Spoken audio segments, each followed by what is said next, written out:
Hello and welcome to this channel जहाँ पे आप स्टडी कर रहे हैं क्लास 11 के मैथ्स की। और इस सीरीज़ के लास्ट वीडियो में आपने पढ़ा था how to find the domain of a rational expressions and the square root expressions.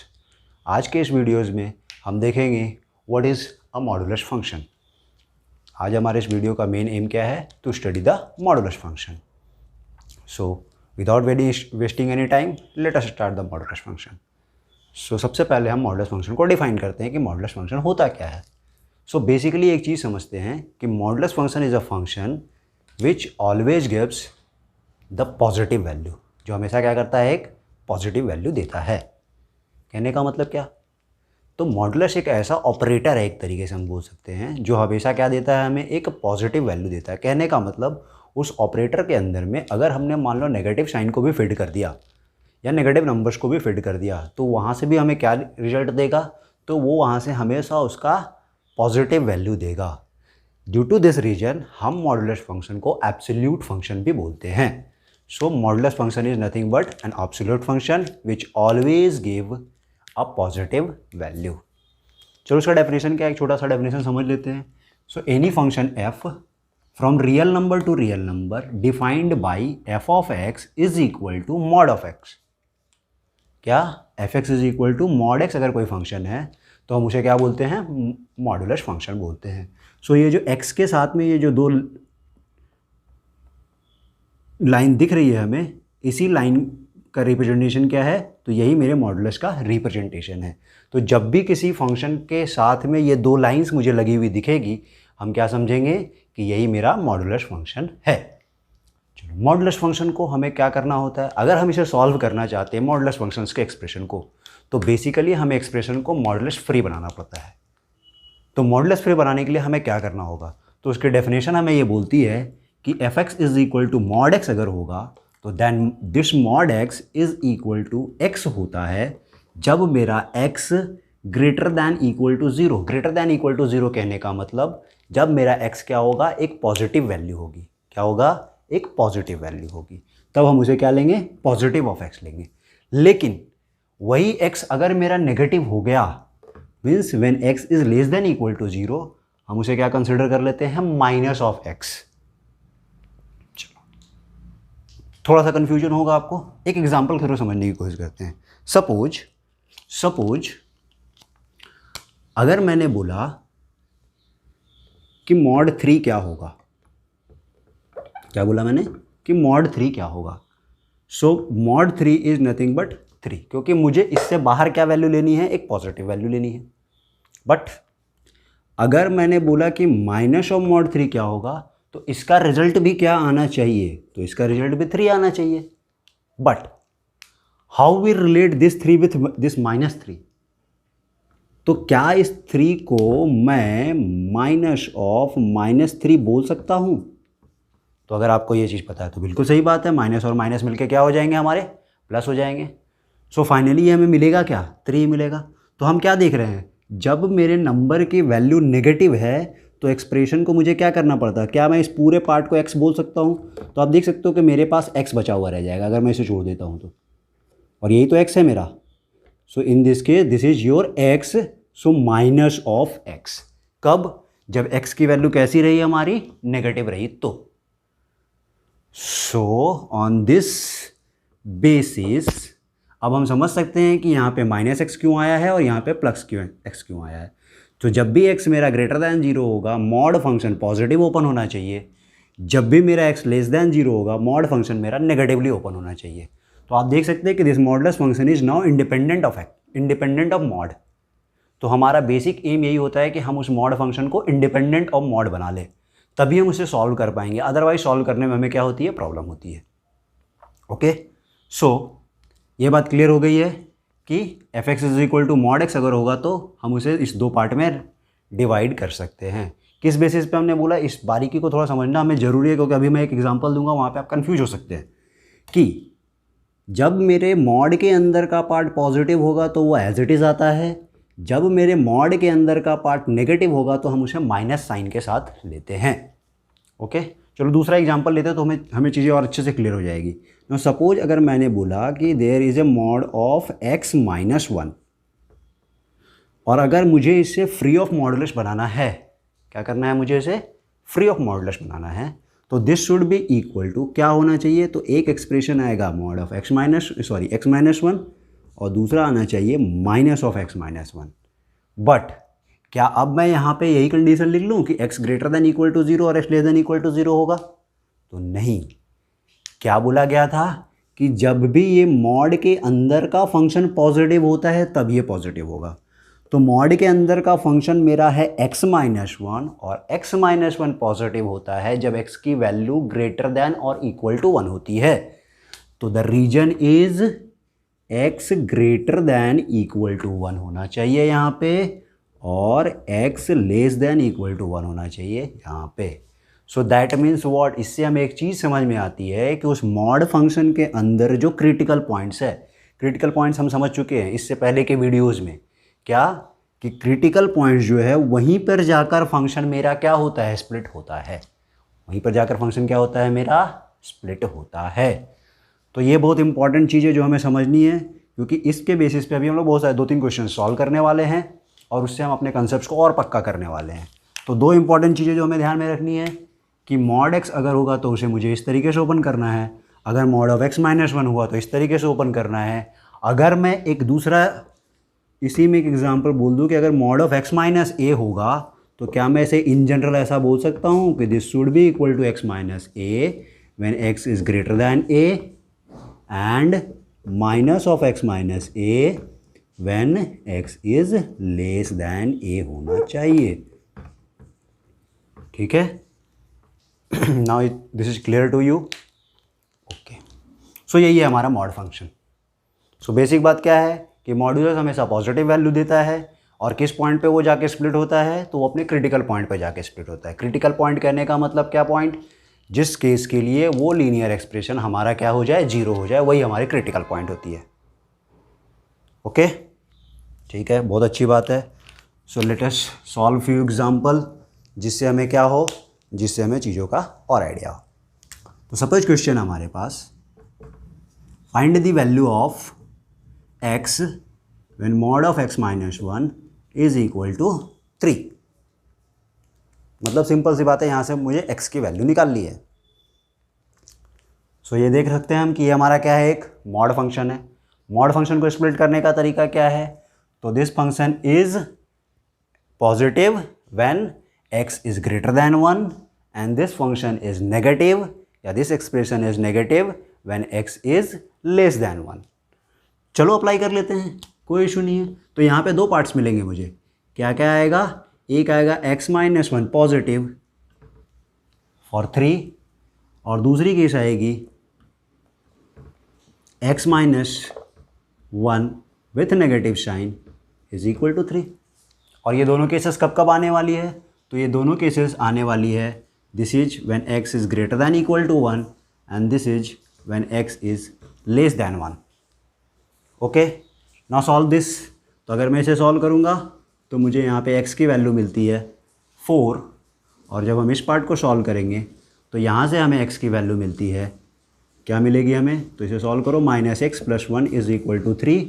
x को इधर शिफ्ट कर दिया, इसको इधर शिफ्ट कर दिया, तो हम यहाँ से बोल सकते हैं कि मेरे x की वैल्यू क्या आनी चाहिए, तो मेरे x की वैल्यू जो है वो आएगी -2। ओके, सो यहाँ पे इसको इंटरचेंज कर दिया हमने, आराम से सॉल्व कर लिया, ये हमारा सॉल्यूशन है। So that is the answer, मतलब x is equal to 4 and x is equal to -2 is the answer. Okay, simple सी बात, सबसे छोटा सा एग्जांपल लिया गया था, बिल्कुल बेसिक एग्जांपल लिया गया था जिससे हम ये समझ सके कि हमें मॉडुलस फंक्शन को स्प्लिट करके सॉल्व कैसे करना चाहिए। तो यहाँ पे मेरे पास अभी एक ही मॉड फंक्शन था, तो हमें कोई प्रॉब्लम नहीं हुई। ओके, चलिए थोड़ा सा और दूसरे एग्जांपल्स में चलते हैं। तो दूसरा एग्जांपल है मेरा कि suppose given as mod of x minus 1 -3 और इसके साथ भी मैं मॉड लगा दिया and that is equal to बोल दिया 5 है। ठीक, करो सॉल्व इसे। तो अब यहाँ पे दो फंक्शंस, दो मॉड लगे हुए हैं। सो केयरफुली ध्यान से सॉल्व करना है हमें। तो ध्यान से सॉल्व करने का मतलब क्या है, तो अभी हमने ये जो कंडीशन देखी है इसके अकॉर्डिंगली हमने क्या देखा, this expression is either positive और negative depending upon their critical point.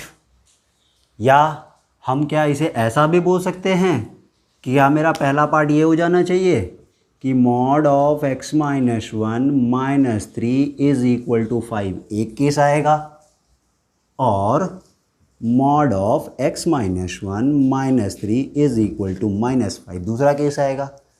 Second part को अब यहाँ पे मैंने इस साइड पे माइनस नहीं लगाया, मैं उधर लगा दिया, बात एक ही है, कोई इशू नहीं है, वही चीज़ होती है।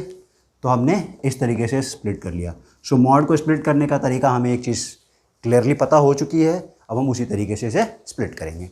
Now solve this. तो अगर मैं लेफ्ट वाले पार्ट को सॉल्व करूँ तो पहले इसे सॉल्व कर लेता हूँ। तो mod of x minus 1 is equal to minus 3 उधर शिफ्ट हुआ मेरा, तो 8 देगा। और इस मॉड को अब देखो फिर से हमें क्या दिख रहा है कि mod of x minus 1 is equal to 8 है। इसका मतलब अब मुझे फिर से क्या करना पड़ेगा, मॉड की स्प्लिटिंग करनी पड़ेगी। तो यहाँ पे भी दो पार्ट्स आएंगे हमारे। कौन से दो पार्ट्स आएंगे? तो पहला केस आएगा मॉड ऑफ पहला पार्ट आएगा मेरा x minus 1 is equal to 8, और दूसरा पार्ट आएगा मेरा x minus 1 is equal to minus 8। Okay, जब हम इसे सॉल्व करते हैं तो यहाँ से मेरी x की वैल्यू मिलती है 9, यहाँ से मुझे x की वैल्यू मिलती है -7। तो दो आंसर तो हमारे पास आ गए कि x इज इक्वल टू 9 होगा और x इज इक्वल टू -7 होगा, जो इस इक्वेशन को सेटिस्फाई करेगा। Okay, now come to this part. अगर हम इस पार्ट को देखें तो यहाँ पे क्या दिखता है मुझे कि mod of x minus 1 is equal to -3, हम राइट साइड पे शिफ्ट करेंगे तो ये एक्सप्रेशन आ गया -2। नाउ क्या mod of x minus 1 is equal to -2 हो सकता है? तो जैसा कि हमने मॉड फंक्शन के डेफिनेशन में पढ़ा कि मॉडुलस फंक्शन कभी भी नेगेटिव नहीं होता है, that means this is not possible. तो यहाँ पे हम क्या लिख सकते हैं? Not possible. तो यहाँ से मुझे कोई भी सॉल्यूशन नहीं मिलेगा। So what is the answer? तो मेरा आंसर यही दो हो गए, x इज इक्वल टू 9 और x इज इक्वल टू -7। तो दो बेसिक एग्जाम्पल लिया।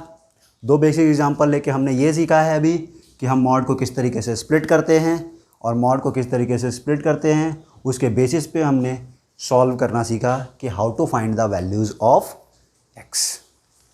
Okay, so now comes to the next question. कुछ और एग्जांपल्स देखते हैं और समझने की कोशिश करते हैं कि हमें मॉड को किस तरीके से सॉल्व करना चाहिए। Now the next question is mod of x minus 1 minus mod of x plus 2 is equal to 3। अब हमारे पास कैसा है, दो mod function, different mod functions आपस में एक प्रोडक्ट नहीं नेगेटिव साइन के साथ क्या हुए हैं, जुड़े हुए हैं। इन्हें कैसे सॉल्व करूं? Now this is very interesting, और यहाँ पे अब हमें थोड़ा सा केयरफुल रहना है। क्यों? क्योंकि हमें पता है कि इस केस में मेरा क्रिटिकल पॉइंट -2 आएगा और इस केस में क्रिटिकल पॉइंट मेरा 1 आएगा। सो जब मेरा क्रिटिकल पॉइंट के राइट साइड में हम जाते हैं मुझे फंक्शन पॉजिटिव मिलता है, जब क्रिटिकल पॉइंट के लेफ्ट साइड में आते हैं तो फंक्शन मेरा नेगेटिव मिलता है। तो मुझे यहाँ पे केयरफुली क्या करना पड़ेगा?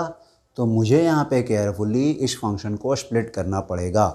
So first of all find your critical points. So in this case your critical point is -2 and 1।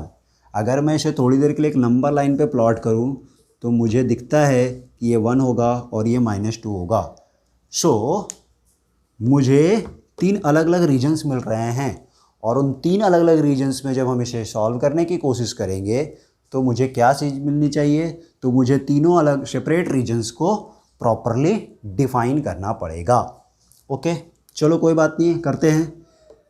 तो पहला केस हम लेते हैं जब मेरा x in the right of the 1 होगा। कहने का मतलब when x is greater than 1।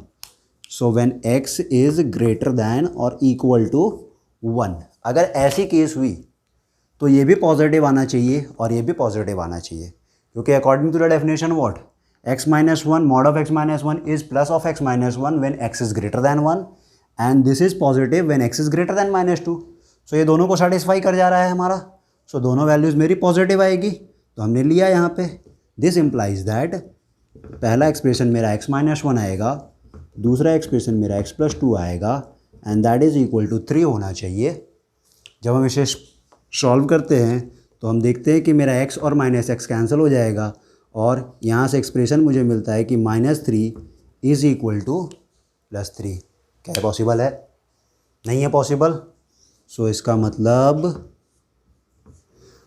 मतलब कि x ग्रेटर देन 1 के लिए यहाँ पे एक भी सॉल्यूशन मुझे नहीं मिलेगा। समझ में आई है ये बात? बहुत इंपॉर्टेंट कंसेप्ट है। हमें मॉडुलस फंक्शन को स्प्लिट करने आना चाहिए। अगर वो हम स्प्लिट कर सकते हैं तभी हम इस इक्वेशन को सॉल्व कर पाएंगे।